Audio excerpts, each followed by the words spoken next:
Olá pessoal, graça e paz do Senhor Jesus seja com todos nós. Uma ótima quinta-feira para todos. Hoje é dia 28 de setembro de 2023. Seja muito bem-vindo ao Imersão Bíblica, devocional diário de estudo das Sagradas Escrituras. E nesta quinta-feira nós vamos dar sequência ao nosso imersão pelo livro de Gênesis e vamos falar de Gênesis capítulo 39. E o tema do devocional de hoje, o tema da nossa imersão é a obediência de José. Deixa eu ler o texto logo, porque depois eu vou fazer alguns comentários, inclusive em relação ao título, porque o título de hoje está relacionado ao título de ontem, está relacionado ao que a gente falou ontem sobre Judá. Mas o texto que eu separei aqui, que resume todo esse capítulo 39 de Gênesis, é o versículo de número 9, que diz assim: ninguém desta casa está acima de mim. Ele nada me negou, a não ser a senhora, porque é a mulher dele. Como poderia eu, então, cometer algo tão perverso e pecar contra Deus? Bom, o contraste no texto, ele é muito evidente. Enquanto Judá engravida a própria nora, José demonstra integridade moral ao resistir às investidas sexuais da mulher do seu patrão. A gente lembrar aqui o Gênesis capítulo 38, que foi o de ontem, Judá, ele numa estratégia ali para tentar livrar o seu filho mais novo de um casamento com a sua nora, que já tinha perdido 2 maridos, né? Judá, numa estratagema ali, tenta meio que isolar a nora. A nora não fica satisfeita com isso e arma uma cilada para que Judá então caia, e ele cai no pecado e acaba engravidando a própria nora. Essa é a história do Gênesis 38. Agora o Gênesis 39 é o contraste. Enquanto Judá, ele desobedece, ele cai no pecado, José, ele obedece, José, ele fica firme, e José, ele não desobedece ao Senhor. Então, o que a gente tem aqui é um contraste entre Judá e José, os 2 filhos aí de Jacó de Israel. Bom, a vida de José na casa de Potifar, ela tem 3 fases. Quais são essas 3 fases da vida de José na casa de Potifar?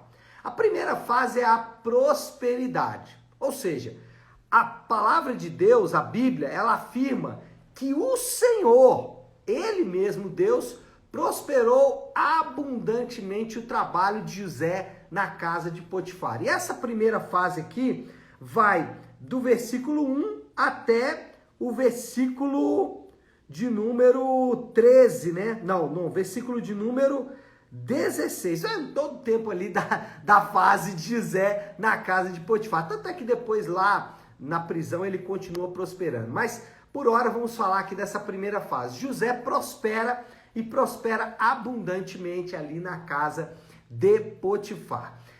O que a gente tem que lembrar que sempre, quando a gente fala, né, da prosperidade de José, como José prosperou ali na casa de Potifar, a gente precisa tentar evitar uma tendência, uma tentação muito comum, que é a tentativa de recriar a história de José.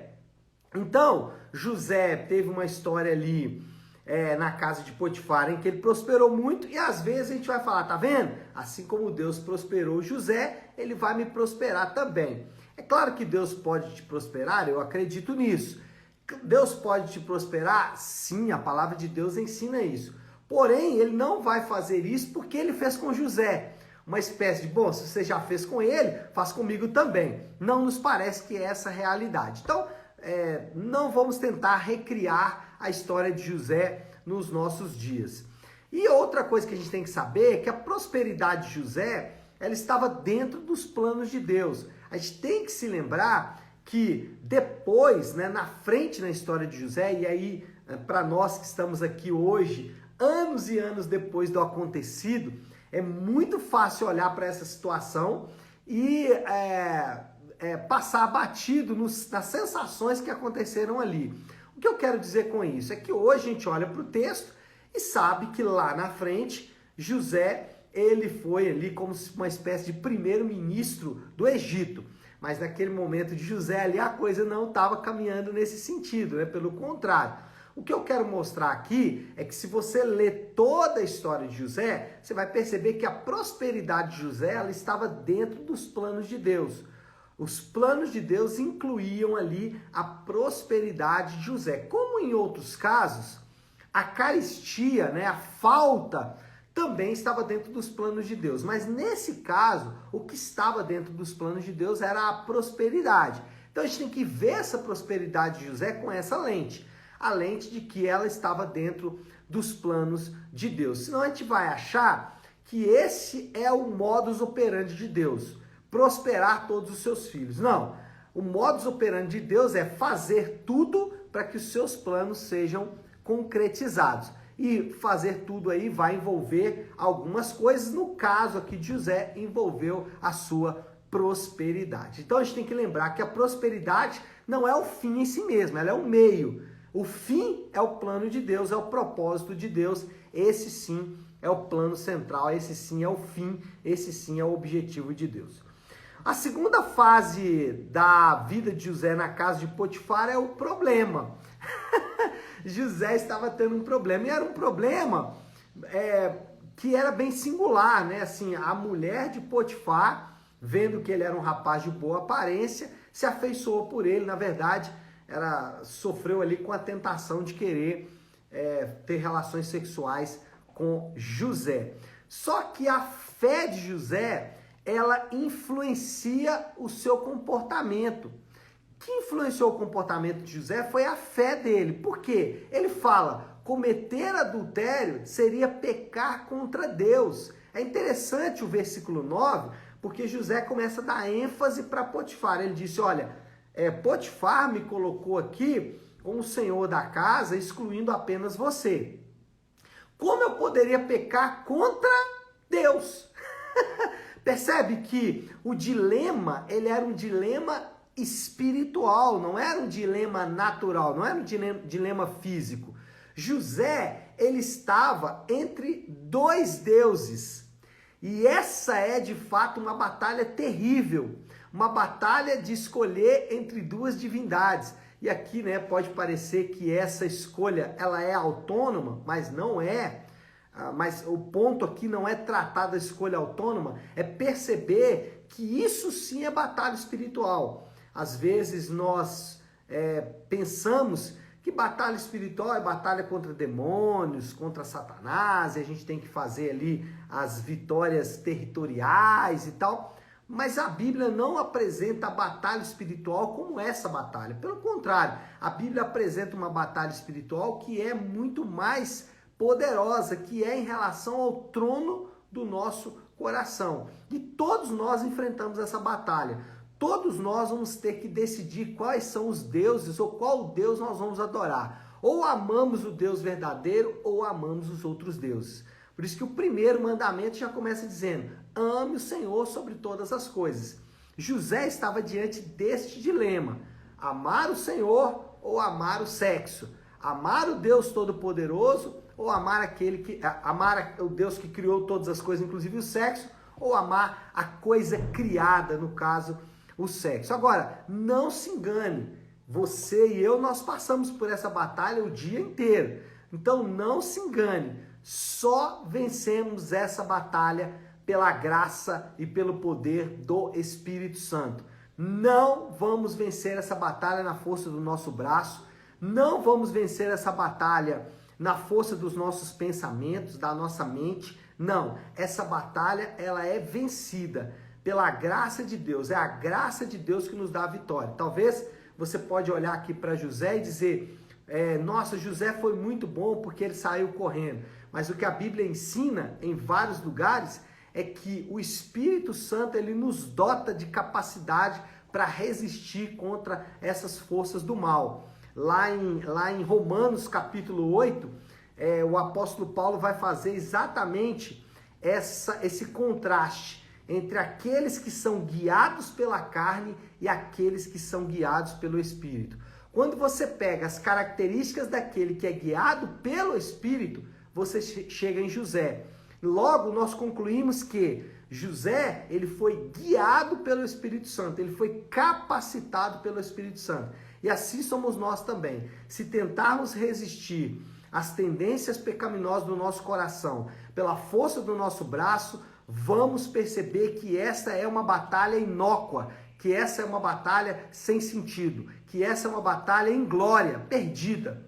Essa é uma batalha que não vamos vencer. Agora, se, por outro lado, buscarmos ao Senhor, buscarmos a sua palavra, buscarmos poder nele, veremos como ele nos capacita a vencer a batalha, essa batalha espiritual, essa batalha contra a nossa carne, contra Satanás, essa terrível batalha espiritual. E assim foi que José venceu. José venceu por causa da sua fé em Deus. O dilema espiritual foi vencido porque José confiou no Senhor. E terceira fase de José na casa de Potifar. Primeira fase, então, como dissemos, é a fase da prosperidade. A segunda fase é a fase do problema. E a terceira fase é a fase da injustiça. E aqui também vale só ressaltar um ponto, né?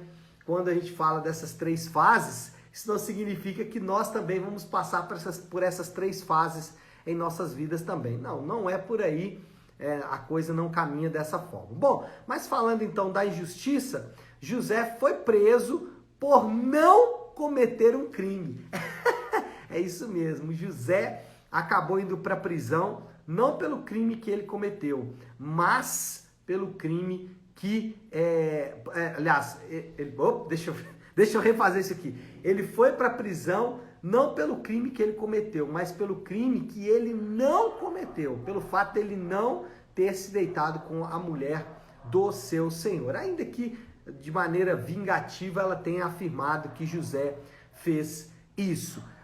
Mas como foi também na casa de Potifar, na prisão também o Senhor estava com José. Lá na prisão também o Senhor começa a prosperar José. E aqui, de certa forma, o narrador ele já está preparando o caminho para o próximo capítulo, que é ali a interpretação do sonho dos dois prisioneiros, né? Então, José, a partir disso, né? A partir dessa prosperidade ali, José, então vai começar a ter alguma proeminência. Quando a gente fala de injustiçado, né, gente? Não há como fugir do fato de que Jesus também foi injustiçado. E ele, o próprio Senhor, o nosso Deus sabe o que é injustiça. Ele viveu na própria pele. Jesus experimentou também a injustiça. Assim como José foi preso por um crime que ele não cometeu, Jesus também foi preso por um crime que ele não cometeu. E mais, ele morreu por um crime que ele não cometeu. Ele morreu por pecados que ele não cometeu. E aí, quando a gente pensa sobre esse aspecto, né? Não sei se seria bem essa palavra, mas quando a gente pensa sobre isso e a gente começa a aplicar isso, a gente tem que pensar aqui algumas coisas. A primeira delas, falando aqui da injustiça, é que a nossa injustiça não produz a justiça de Deus. Isso é importante. O fato de eu ser injustiçado não significa que Deus vai fazer justiça por mim. E por que eu estou dizendo isso? Pode soar estranho, mas é isso que nós aprendemos tanto nas Escrituras como também ao longo da história. Senão Deus teria que fazer justiça a Ele próprio contra as injustiças que as pessoas sofrem no mundo. Aí você pode dizer, então, os injustiçados, eles vão sair impunes? E mais, aqueles que cometeram injustiças vão sair impunes? Não. Todos os pecados serão devidamente punidos.